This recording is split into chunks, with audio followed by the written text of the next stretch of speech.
With the presidential election near, the future of America and the world will be decided soon. I have to ask, are you a Donald Dump or a Trumpet Trump? That's the way I describe Mr. Trump's foes or fans. This is Ken Peters at mysterydecoders.com. Today we have a different kind of mystery decoding. And as usual, I have my theories, but my listeners will be the ones that will cast the final vote. I recently read a CNN article and watched some election coverage. I actually got confused and decided to do some research. Now, let me show you what I found. We're going to bring businesses back. We're going to have businesses. We're going to have businesses that used to be in New Hampshire that are now in Mexico come back to New Hampshire, and you can tell them to go themselves.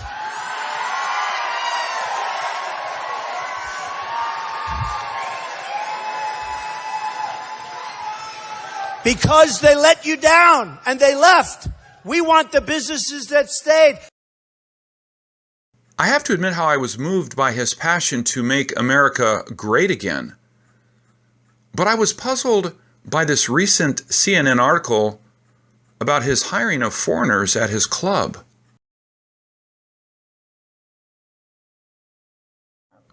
To most, Trump's passionate plea of bringing back jobs may be just another election show.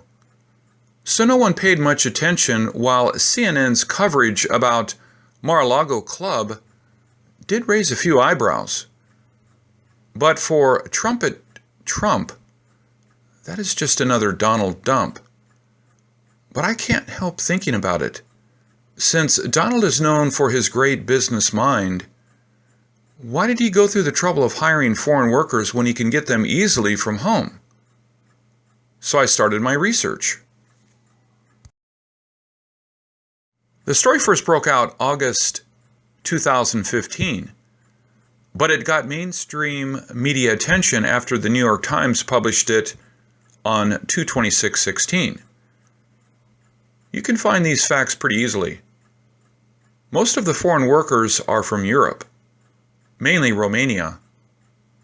Some articles pointed out the clear advantages of having virtually nowadays slaves, or we can call them indentured servants. They can't change jobs, they won't be paid tips, and if they ever dare to complain, their contracts may be terminated, and most likely won't be hired again. Could this be the reason? Or one can argue that most of the workers are college educated, hard-working, and easy to manage. In plain words, better quality.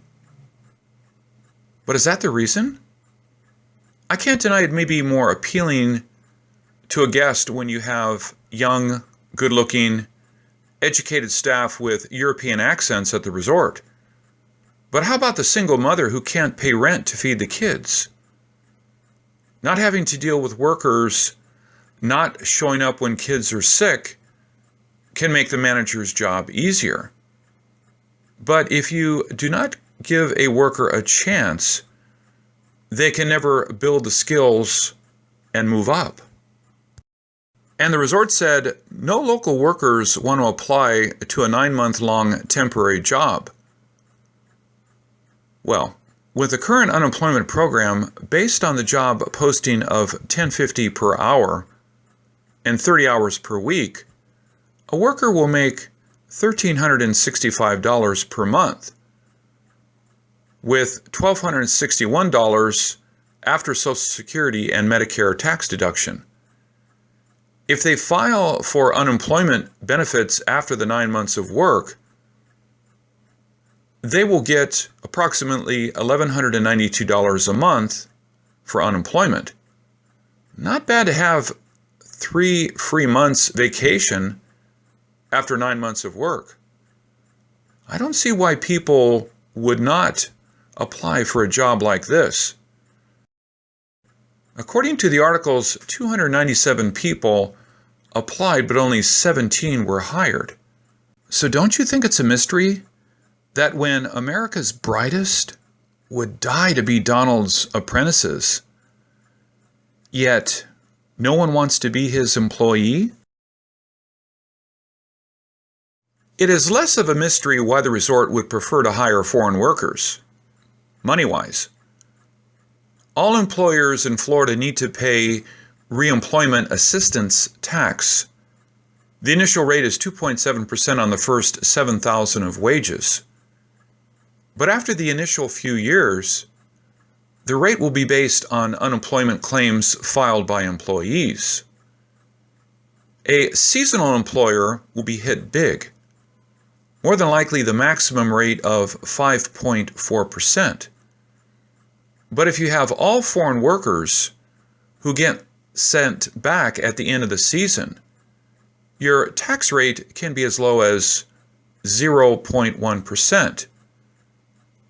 Based on the 2016 tax rate, the 1,100 foreign workers since 2000 at this Mar-A-Lago could have saved $408,100. But you may say, that is nothing to Trump. But remember, millionaires build their wealth from saving nickels and dimes. And $400,000 is kind of a lot more than a few nickels and dimes.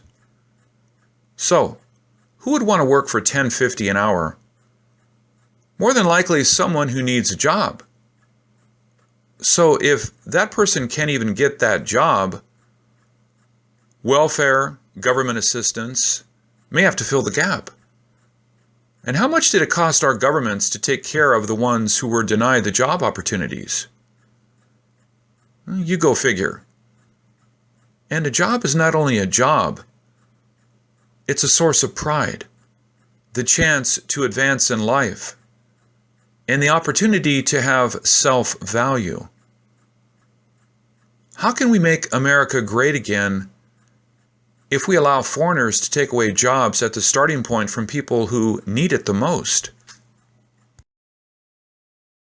While searching information for the story on Mar-A-Lago, I was surprised to find Mr. Trump used other foreign students for his other hotels and casinos.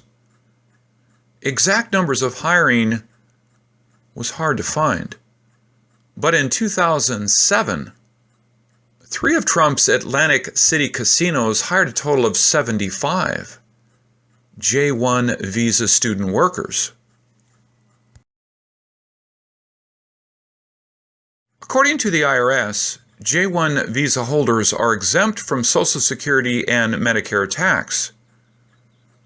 So at 75, at an estimated wage of 25,000 times 0.0765 tax rate, Mr. Trump would have saved the 3 casinos $143,437 in FICA tax alone.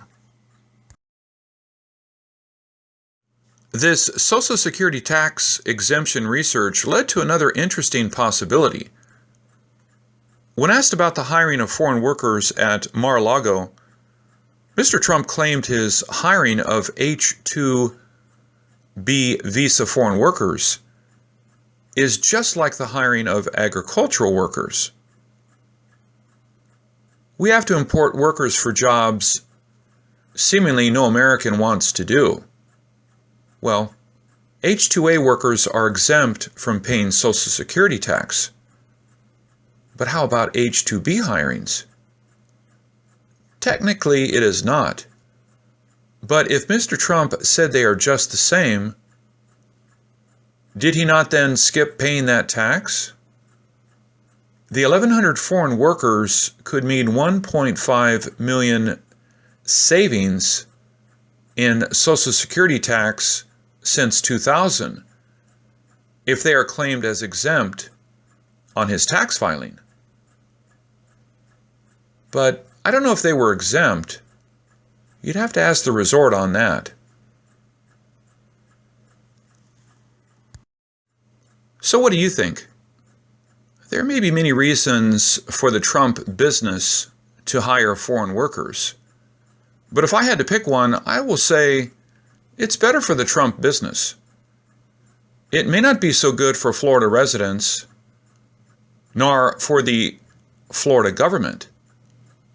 But who cares, right? A business is supposed to make money. Plus, it's obvious the voters didn't care. Didn't Mr. Trump win with quite a nice lead in the Florida primary? Unlike the UFO or the crop circles mystery, this is not the usual mystery that catches people's attention.